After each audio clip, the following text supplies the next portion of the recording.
Welcome to the banker lamp. Please enjoy the video. Start by powering off and unplugging your devices for safety and focus.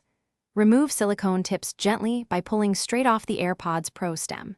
Inspect tips for tears and heavy debris before cleaning begins.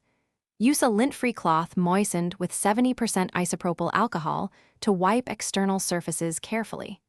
Do not soak tips in liquids because adhesives and mesh can be damaged by immersion. Set tips aside on a clean paper towel while you prepare. Fill a small bowl with warm water and add 1 drop of mild dish soap.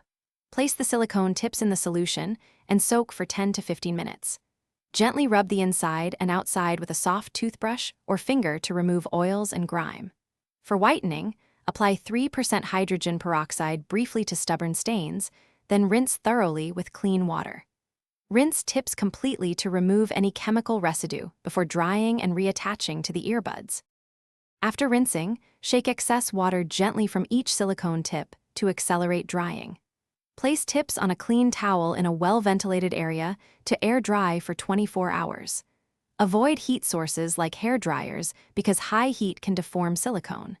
Inspect each tip to ensure no moisture, lint, or residue remains before reattaching to the AirPods Pro. Press each tip back onto the stem until you hear a secure click and test for proper fit and sound quality before regular use. Thanks for watching. If this was helpful, leave a like and consider subscribing. See you next time.